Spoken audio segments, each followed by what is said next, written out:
I'd like to begin by acknowledging the Gadigal people of the Eora Nation on whose land we meet today and pay my deep respects to their elders, past and present. It is a huge honor to be here, and I swear to you, I am still pumping from that previous speaker. When you saw those video clips, I'm kind of in there. And so hearing words like distanciation, did I hear that right? Because that means then I can make up the word potentiate, because I love that word and I don't know if it exists. So I'm here to share with you just a little bit about my story and about why the organizations, I think, why the businesses that have partnered with us to make such a huge, incredible impact. But I'll just start from the very beginning. My speech impediment is my South African accent. I apologize. I was born there, and I was born during the apartheid era. And it's funny. No, that's not funny. What's funny is that over the last 10 years, I've probably had maybe 1,000 people come to me and say, "You've been so lucky. You've been in the right place at the right time." And that's really why you've been successful or you've created OzHarvest. And I started thinking about luck. And I don't think it's been lucky that I have been fortunate enough to be the founder and now CEO of OzHarvest. What was lucky was that I was born to white parents in South Africa during the apartheid era, because I couldn't have chosen my parents. They chose to give birth, and I was the product of that. And it was bloody lucky to be white in South Africa during the apartheid era. And what was also lucky was that my parents had extraordinary values. Now, they were not brave and courageous in that they did not choose to go to jail to fight for their beliefs. And nor did I, actually. I left South Africa when I had to make that choice of staying there and doing something significant or leaving. And at that stage, I didn't even know what significant meant. And it's not that I was brought up saying, one day I'm going to start a charity. Absolutely no way. I was a spoiled little brat. And in fact, my food distribution life started, I just realized it started when I was 8. My dad had had a very serious accident, and they didn't think he'd live the night, and he landed up spending 2 years in jail. I've got jail on my mind after seeing that show in South Africa. He landed up 2 years in hospital. And during that time, my mother did whatever she could. And one of the things she did was bake 100 cakes a day for local cafes and bowling clubs. And I was the youngest, and I had to go with her and pack the car and distribute cakes. So I guess maybe somewhere genetically it stayed with me that distributing goodies was a good thing. But anyway, I grew up in South Africa with good values, but never did I think that one day I'd be standing on a stage talking to you and sharing the fact that I am the most fortunate, blessed woman in this world for doing what I do. However, I left South Africa, spent some years in Israel. Again, that theme of values, I chose to live on a kibbutz for many years, which is all about treating people equally and living and doing according to your ability and getting what you need. Now, I left that society because it turns out that even though I'd never heard the word entrepreneurial, I was quite entrepreneurial and certainly individualistic, and it wasn't the best society to be in when people are telling you what to do all day, every day. I found that a little challenging. And so I left, and anyway, 25 years ago, I landed up in Australia with 2 kids and with very little money, because after you've lived in Israel for many years, you don't leave there with money. But an enormous energy and ability and capacity, and wanted to work and just make a living for my kids and just have a roof over my head and do what was best for my family. And after 10, 12 years of having actually created a successful business, Didn't make me a millionaire. That's another question I've had or been told over the last 10 years. I've had so many people say to me, one day, when I'm as rich as you, I'll do what you've done. When I don't have a mortgage to pay and when I don't have any of these things to deal with. And I just have to answer them by saying that actually, until 3 years ago, I worked full-time in my business while I was running OzHarvest because I needed to feed myself. I hadn't made millions in my business, but what I have done is won the lottery of life. So I'm really lucky about that. But about 11 years ago, my business had really done okay, and I reached a point that what I wanted to know was why I'd been put on this earth. And it just didn't feel that I'd been put on this earth only to buy more earrings. I do love earrings. Only got 2 ears, I discovered. And the same with shoes. I'm pretty keen on shoes. And my mother used to say, you're not a centipede, but you wouldn't have thought so. But I started wondering how many pairs of shoes could I have? When I bought our first house here in Australia, in Sydney, it was 25 years ago, and that house cost $120,000, and we found the money for the mortgage. But I want to share with you that actually the house I wanted to buy was 180. And then when we bought our second house, and we now had 350,000, the one I really wanted was 480. And so it just goes on that we somehow never satisfied. We always think we need more, and I started questioning that and realizing that with actually only one body, I can only be in one room at a time. And so looking at that and thinking about that, I thought, what can I do? And my skill set was really about putting on events. I was an event producer. I had a business that was working with some major corporates. And at every one of my events, the thing that was most obvious and the best way to engage and connect people was around food. Food shows generosity and abundance and prosperity. So all my events had massive amounts of food because the more food there was left over, the better the client felt and the better I felt. And nobody at my events had to go to Macca's on the way home because they were starving. But that meant there was masses of food. And occasionally when I could, I would take some of that food and drop it off and deliver it at an agency on my way home. It was pretty confronting, stepping over a lot of men going to Matthew Talbot. I'm sure some of you have been there. It's right behind the Ferrari, the Porsche, and the Maserati dealers on William Street. And you'd step over some people and I'd hand over my tray. And so I started thinking perhaps I could do that better. I knew there was food and I knew there were people in need. So I guess what's really important was I found and saw that there was a gap. It was something I needed. If somebody could have taken my food and delivered it, that would have been so cool, but there wasn't. So I needed to do that. So for some of you who might be thinking about how you can make a difference in your little worlds, in your big worlds, and just think about what it is you know, what it is that pisses you off, what it is that irks you, because when you find a solution to that, the chances are that other people had that same problem.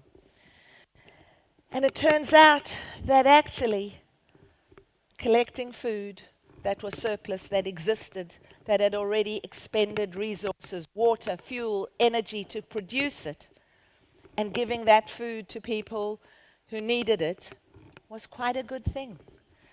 In November 2004, it took a year to get OzHarvest up and running. I do recall that when I decided that this is what I was going to do, I was like a woman possessed, and I thought it would take a month. I thought I'd make a few phone calls. I'd phone some of my rich people that I knew, whose events I'd been doing. And I'd share with them that I needed some money because I needed a telephone and I needed an office and I needed a truck. And they'd give it to me. And I'm still waiting for some of them to return my calls. However, I realized that actually, if it took me for the rest of my life, I now knew what it was that I needed to do. And so it took a year, and in November 2004, Our first van left an office, and it had written on it, "Rescuing food for the charities of Sydney." And I pinched myself black and blue, because really, I'd created what I wanted to do. And in that first month, we collected and delivered the equivalent of 13,000 meals and delivered it to 6 charities. I can't even tell you how it felt. But I can tell you that last month, we delivered the equivalent of 825,000 meals to 585 different charities around Australia.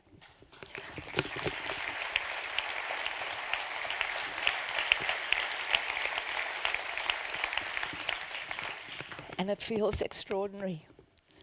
And I now know what it feels like to make an impact on people. But I want to share with you that I could not do this by myself, and I haven't done it by myself. I have an extraordinary team of people. OzHarvest is like a magnet for magnificent people. And I think that some of you might even be in this room. I don't know who's here. But some of the companies that have supported us, who believe that we add value to their culture and their message, and Virgin Mobile is one of them. When Virgin decided that they wanted to make mobile better, we all have, I guess it's kind of a trivial habit, but you got to keep doing it, because I'm going to share with you why. A lot of us take photos of our food and share it on Instagram and on Facebook and on Twitter. And we just shared it because it was fun. But imagine, and that's what Virgin and OzHarvest did, we imagined that what if you took that photo and sent it out to someone, but if OzHarvest could deliver a real meal every time you took a photo and sent it just for social purposes, and that's what Virgin Mobile and the OzHarvest campaign's about. If you hashtag meal for a meal, and it's good that you haven't had lunch yet. It's bad when people hear me before lunch, because they think they shouldn't eat their lunch. But it's good if you got to take photos of your food and then hashtag meal for a meal, because every one that you do, Virgin pays me to deliver a real meal to people in need. So very briefly, so that's an awesome example of a very successful campaign. And I don't even know if David knows, but we've just about reached 200,000 posts, hashtags, I don't know what you call them. I'm not up with all the jargon that you all are. But anyway, we've got many more to go, so please keep doing that. But I guess what I want to share is the fact that it's up to each and every one of us to do something significant. And significant doesn't have to be huge. Significant is about making a difference to somebody as often as you can, because I want to share with you that it's way more rewarding, and giving is 1,000 times better than getting. And it's just little random acts of kindness. And I'm going to share just a teeny little story about what happened to my sister in LA last week, just because it's the kind of thing that you could do, and it doesn't take time and it doesn't take energy. And it's the kind of thing we do here all the time, and it's a little bit off. Well, it's not off. It's absolutely on. So my sister was in a queue in a restaurant in Carmel, and she had booked, so she was in the queue for people who were waiting to see if they could get into the restaurant, and started chatting to the couple next to them. And they just really had a lovely conversation, and both spoke about why they were there, because apparently the dessert at this particular place, the bread and butter pudding, is awesome. And then they called my sister to her table, and she went to hers, and the other couple went to their table. And when it came time for dessert, the waiter arrived at my sister's table and said, "The couple over there enjoyed talking with you so much that they've shouted you dessert." Now, how cool is that? But what happened was, my sister, while they were talking, the couple had said that this is the place they come to always, and it was their anniversary, and they'd be coming back for their anniversary for their meal. And my sister organized that when they went for their anniversary, they shouted dessert for that couple. Now, my sister's been telling that story to everybody. Now, did it hurt her? It was so awesome. So all I'm saying is, yeah, I started a charity, and I don't know why I did, but it's the best thing I ever did. But we can all do things. Not everybody has to start a charity. So very briefly, I'm just going to share with you just a bit about OzHarvest. Our purpose is to nourish our country, and we have 3 streams under that. Food rescue is huge and is our main core business. We rescue food every single day and deliver it to people in need. Our second stream is what is now hugely important, and that is education. Because three parts around education. The one is us. Each and every one of us has to actually shift our behavior. We have to be willing to buy an apple with a mark and a banana with a freckle so that good food does not go to waste. There is enough food in the world to feed everybody. Our challenge is that 1/3 of that food is being wasted. And in Australia, the research says that we all waste 1 in 5 shopping bags. It equates to over $1,036. So we could save money and make a huge difference. So we have to be mindful about purchasing and what we purchase and when we purchase, and go to shops with a list and be more careful about the valuing what it is that we're buying. The second stream of education that is the most important is about teaching vulnerable people how to eat better, how to live better, how to live a healthier lifestyle. And we have a program called Nest that's rolling out around the country, and that is run by a couple of project managers, but volunteers help us deliver that program. And it's shifting the way people eat, and it's shifting the way people are living, and that's hugely important. A bunch of school kids where we ran the Nest program, actually misfortunate and vulnerable school kids who actually have a hip-hop group, and they were chosen to go to America and participate in a hip-hop competition after they'd finished their Nest program. This is their first time they're going overseas, and they told their organizers, we do not want to stay in a hotel, we want to stay in an apartment so that we can cook our own food and use all the lessons that we have learnt through our Nest program. And when we gave them a certificate at the end of their program, this is a 6-week program, and these are vulnerable kids. They came to their graduation. They had made mortarboards and gowns. That's how seriously they took the fact that they'd finished something and learnt and got skills. So education is hugely important. But our third stream of education is Nourish, where we're taking vulnerable kids and teaching them. These are kids that come from the agencies that we support, and providing them with a pathway to employment and changing lives and transforming them and committing to giving them a job. Because OzHarvest is about connecting. We connect food with people, and now we're taking people and providing them with employment and opportunity.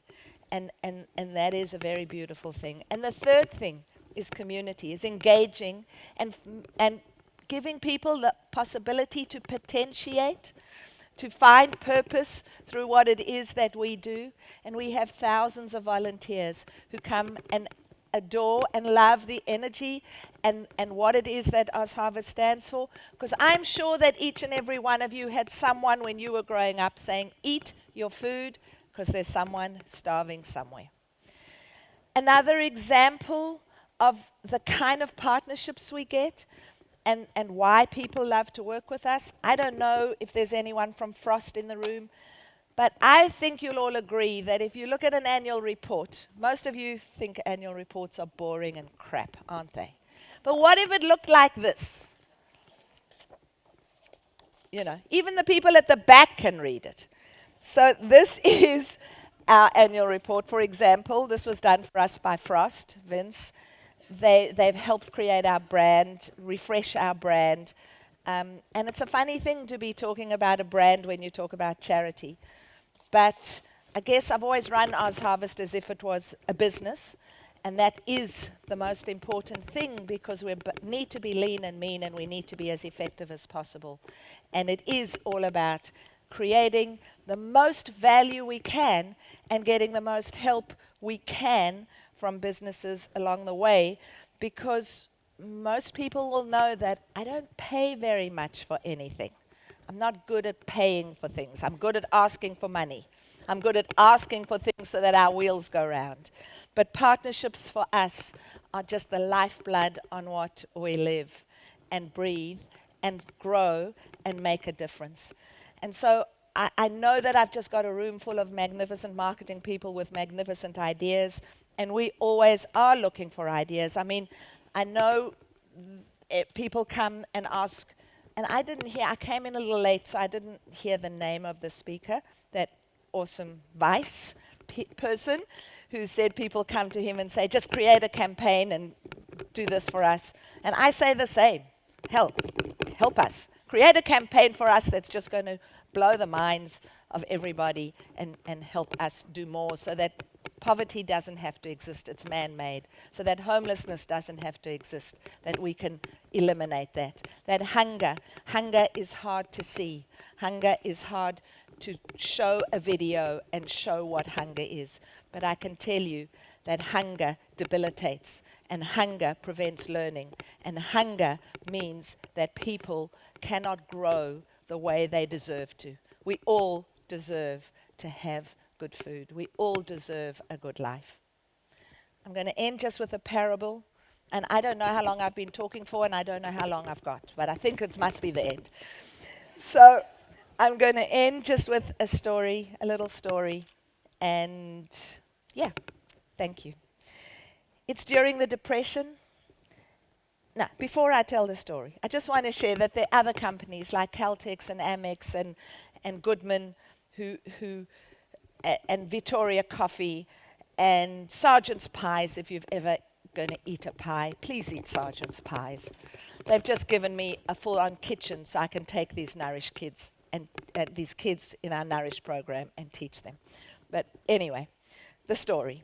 It's during the Depression, and a man is walking home, and it's another day. He has spent weeks looking for a job, and it's another day that he cannot find a job, and his wife and kids are waiting at home. And he's just going to have to go home and tell them, no food, nothing again. And as he's walking home, he looks down, and he finds a shiny silver dollar. And with that dollar, he runs to the bakery and buys as much as he can buy for $50. And with the other $50, he runs to the little flower seller on the corner and buys the biggest bunch of flowers he can buy. And he hops, skips, runs and jumps all the way home because he's so excited. And he bursts open the door, and there are his wife and 3 kids, and they see the bread. They grab the bread and they start eating. And then his wife lifts up her head and she sees the flowers. And she says, "Are you nuts? Are you mad? You find us a little bit of money and you go and spend it on flowers?" And he says, "Yes, my dearest." He said, "The bread is in order for us to survive, but the flowers are to make it worthwhile. I hope each and every one of you finds what it is that makes your lives worthwhile." Thank you.